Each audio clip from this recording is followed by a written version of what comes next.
శ్రీమద్ రామాయణం సుందరకాండం 48వ సర్గం. ఇంద్రజిత్తు హనుమంతుల యుద్ధం. బ్రహ్మాస్త్రము చేత బంధింపబడి హనుమంతుడు రావణుని సభలో ప్రవేశించుట. హనుమంతుని చేతిలో అక్షకుమారుడు నిహతుడు కాక మహావీరుడైన రాక్షసరాజగు రావణుడు లోపల ఆందోళన పడుచున్నను మనస్సును కుదుటపరుచుకొని ధైర్యము వహించి కుపితుడై దేవేంద్రునితో సమానమైన పరాక్రమం గల ఇంద్రజిత్తును యుద్ధమునకు ఆదేశించుచు ఇట్లు పలికెను. ఓ కుమారా, నీవు అస్త్రవేత్తలలో శస్త్రములను ప్రయోగించు వారిలో శ్రేష్ఠుడవు. సురాసురులు సైతం నీ పరాక్రమమునకు గడగడలాడుదురు. బ్రహ్మదేవుని గురించి తపమొనర్చి బ్రహ్మాస్త్రము మొదలగు పెక్కు అస్త్రములను సంపాదించిన వాడవు. నీ యుద్ధ కౌశలమును ఇంద్రాది దేవతలు కూడా చవిచూచిరి. అసురులు గాని ఇంద్రాది దేవతలు గాని మరుద్గణములు కాని యుద్ధరంగమున నీ అస్త్రబలము ముందు నిలువజాలకపోయిరి. ముల్లోకములలోనూ కథన రంగమున నీచే పరాజితుడు కానివాడు ఎవడునూ లేడు. నీ భుజబల పరాక్రమములే సర్వదా నీకు భద్రకవచములు. నీ తపఃప్రభావమే నీకు సర్వరక్షకం.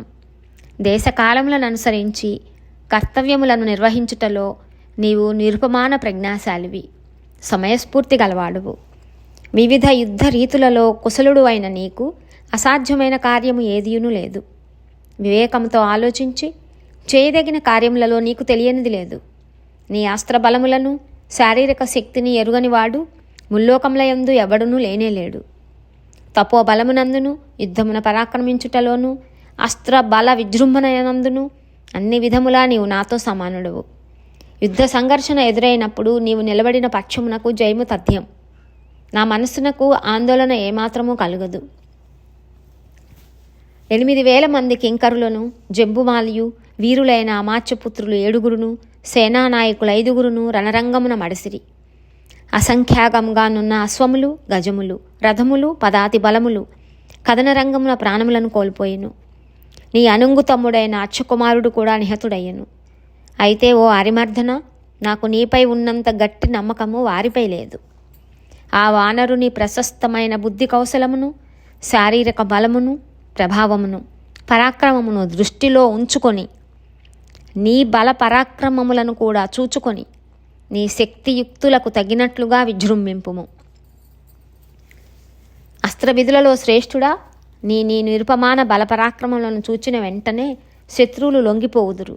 అట్టి నీవు ఆ వానరుని సమీపించినప్పుడు నీ బలమును శత్రుబలమును సమీక్షించుకొని మన సేనలు నశింపకుండునట్లుగా ప్రయత్నము చేయుము.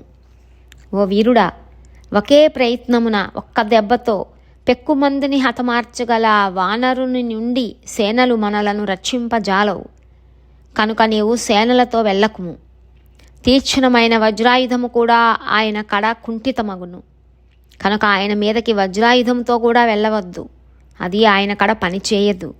ఈ వానరుని వేగము వాయువునకును కూడా లేదు. ఇతని బలమునందు వాయుబలము సైతం దిగదుడుపే. అతడు అగ్నితుల్యుడు, అందరినీ కాల్చివేయగలడు. ముష్ట్యాది సాధనములతో అతనిని చంపుట అసాధ్యం. కనుక అట్టి ప్రయత్నము చేయకుము. నేను ఇంతకుముందు చెప్పిన రీతిగా బాగుగా ఆలోచింపుము.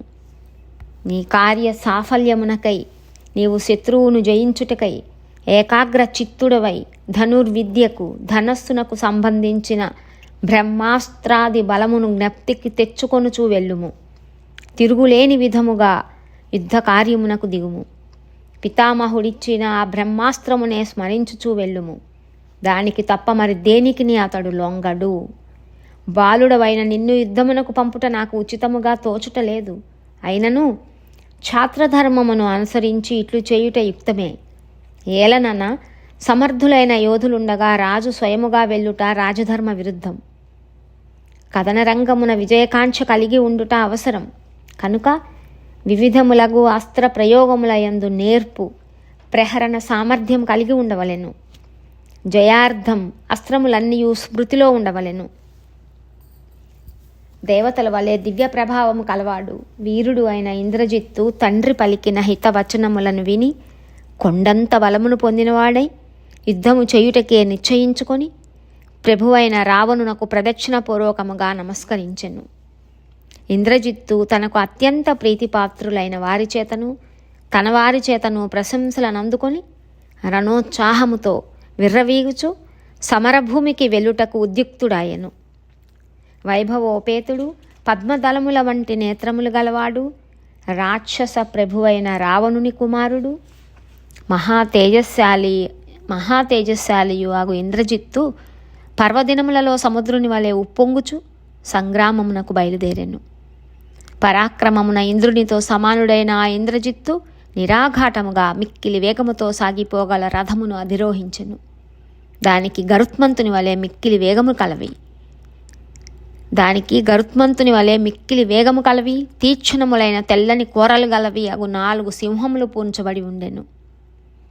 ధనుర్ధారులలో శ్రేష్ఠుడు, శస్త్రాస్త్ర ప్రయోగములలో ఆరితేరినవాడు అయిన ఇంద్రజిత్తు హనుమంతుడున్న ప్రదేశమునకు రథముపై వేగముగా వెళ్ళెను. వానరవీరుడైన హనుమంతుడు ఇంద్రజిత్తు యొక్క రథ చక్రముల సవ్వడులను ధనుష్టంకారమును విని తనకు ధీటైన వీరునితో యుద్ధము చేయ అవకాశము లభించినదని మిక్కిలి ఆనందభరితుడాయెను. రణవిద్యలలో కుశలుడైన ఇంద్రజిత్తు మిక్కిలి శక్తిమంతమైన ధనస్సును, వాడి అయిన ములుకులు గల బాణములను చేతపట్టి హనుమంతుని ఎదుర్కొనుటకై వెళ్ళెను. పిమ్మట ఆ ఇంద్రజిత్తు రణోత్సాహ భరితుడై బాణములను ఎక్కుపెట్టి ముందుకు సాగుచుండగా పైకెకసిన ధూళులతో దిశలన్నీయూ నిండిపోయెను. క్రూర మృగములు బహువిధములుగా అరవసాగెను. అంతటా అక్కడికి చేరిన నాగులు, యక్షులు, మహర్షులు, జ్యోతిచక్రమున సంచరించు సిద్ధులు ఆకాశమునందంతటను వ్యాపించి హర్షోల్లాసములను ప్రకటించిరి. కాకులు, గ్రద్దలు మొదలగు పక్షులు తమకు ఆహారం లభించుటను సంతోషముతో బిగ్గరగా అరిచినవి.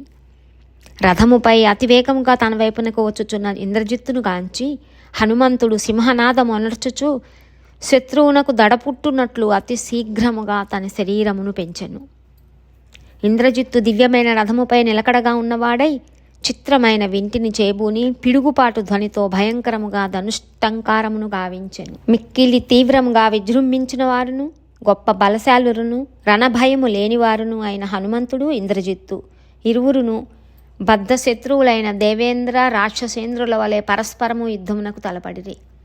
సాటిలేని వీరుడు, అత్యున్నతముగా తన శరీరమును పెంచినవాడు అగు హనుమంతుడు, వీరుడును మహారథుడును ధనుర్ధారియు యుద్ధమున వాసికెక్కిన వాడును ఆయన ఇంద్రజిత్తు యొక్క బాణముల ధాటిని పమ్మోనర్చి వాయుమార్గమున సంచరింపసాగెను. ఇంద్రజిత్తు యొక్క బాణముల ధాటిని వమ్మోనర్చి వాయుమార్గమున సంచరింపసాగెను. శత్రువీరులను హతమార్చుటలో ఘటికుడైన ఇంద్రజిత్తు పొడవైన వాడి ములుకులు గలవియు, మంచి రెక్కలు గలవియు, చిత్రముగా ఉన్న బంగారు పిడులు గలవియు, బాగుగా వంగినవియు, వజ్రాయుధము వలె బలమైనవియు అగు బాణములను హనుమంతునిపై వేసెను. అంతటా మారుతి ఇంద్రజిత్తు యొక్క రథచక్ర ధ్వనులను, మృదంగ, భేరీ, పటాహాది వాద్యముల స్వనములను ఎక్కుపెట్టుపడుచున్న వింటి ధ్వని విని మరల గగనమునకు ఎగిరెను. గురిచూచి కొట్టుటలో సమర్థుడైన ఇంద్రజిత్తు యొక్క లక్ష్యమును వమ్మోనర్చుచు ఆ వానరోత్తముడు బాణములకు చిక్కకుండా వాటి మధ్య తిరగసాగెను. వాయుసుతుడైన హనుమంతుడు ఆ ఇంద్రజిత్తు యొక్క బాణములకు ఎదురుగా నిలబడుచుండెడివాడు. ఇంద్రజిత్తు గురిచూచి బాణములను ప్రయోగించునంతలో అతడు వెంటనే చేతులు చాచి దాగుడు మూతలాడు అని వలె రివ్వున మరల పైకి ఎగిరెడివాడు. మిక్కిలి వేగముగా యుద్ధమనర్చుటలో సమర్థులైన వారిద్దరును సకల ప్రాణులకు ఆశ్చర్యము గొలుపునట్లుగా మహాయుద్ధమనర్చుచుండిరి. హనుమంతుని ఎట్లు జయింపవలెనో ఇంద్రజిత్తునకు తెలియకుండెను. ఇంద్రజిత్తును పడగొట్టు ఉపాయం హనుమంతునకు తోచకుండెను.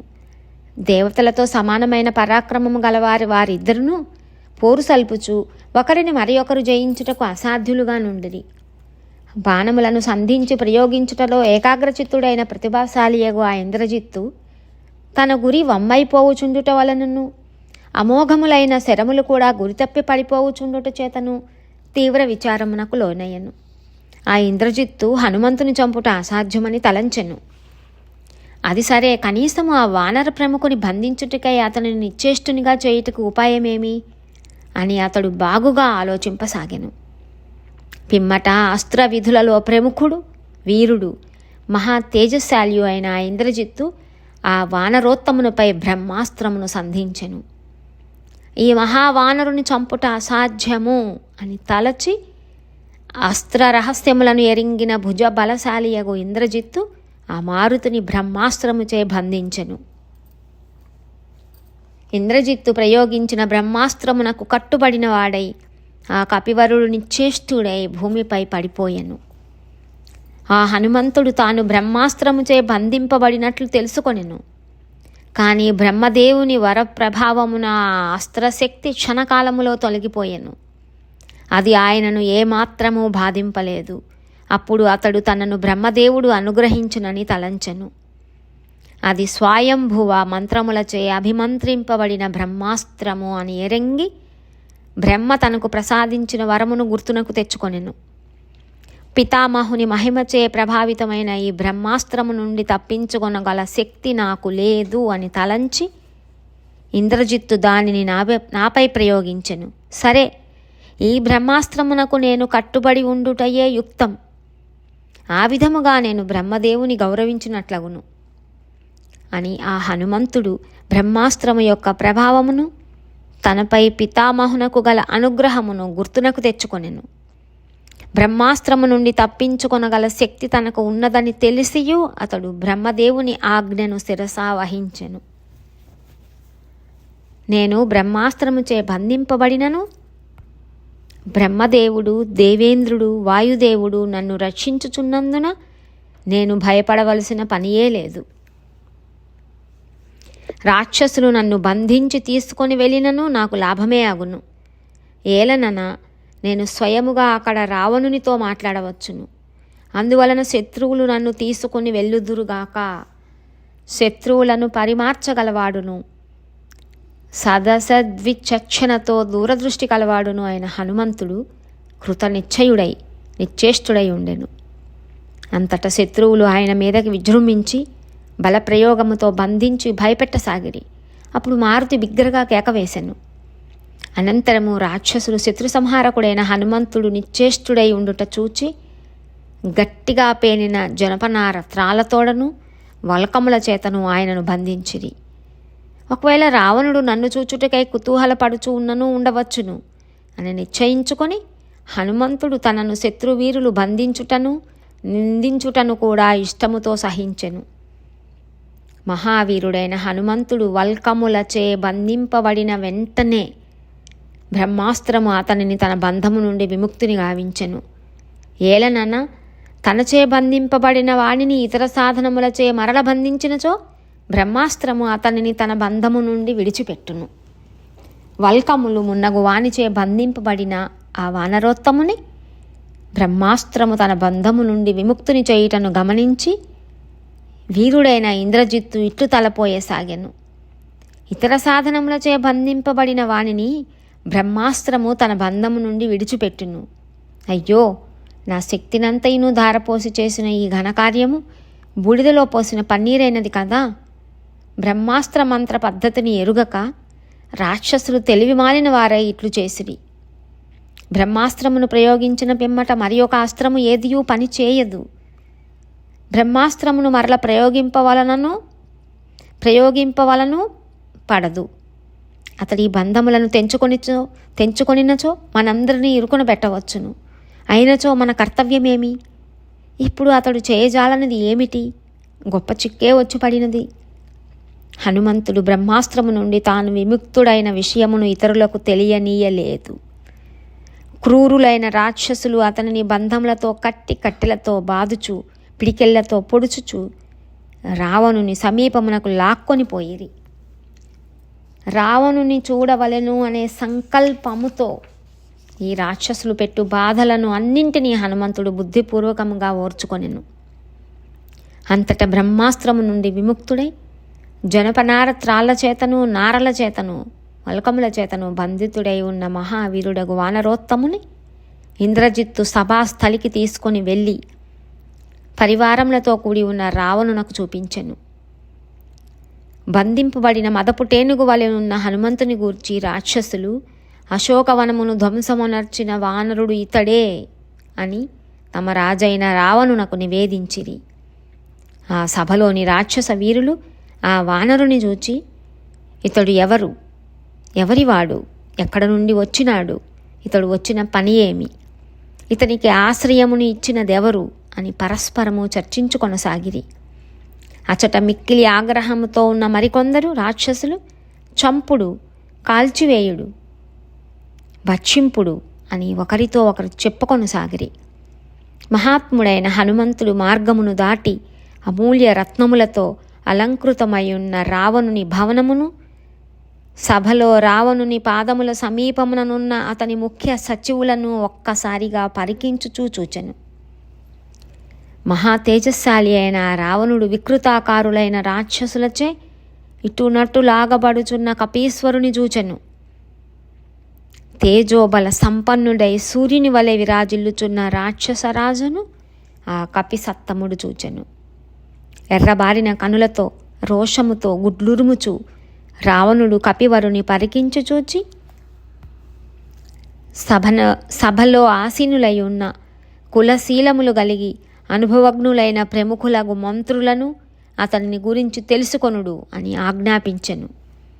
ఆ మంత్రివరులు వచ్చిన పనిని గూర్చియు ఆ కార్యహేతువు మొదలగు వానిని గూర్చియు క్రమముగా ఆ కపివరుని ప్రశ్నించిరి. అంతటా మారుతి, నేను వానర ప్రభు అయిన సుగ్రీవుడు పంపగా వచ్చిన దూతను అని తెలిపెను. ఇత్యార్షే శ్రీమద్ రామాయణే వాల్మీకియే ఆదికావ్యే సుందరకాండే 48 సర్గః. వాల్మీకి మహర్షి విరచితమై ఆదికావ్యమైన శ్రీమద్ రామాయణమునందలి సుందరకాండమునందు 48వ సర్గం సమాప్తం.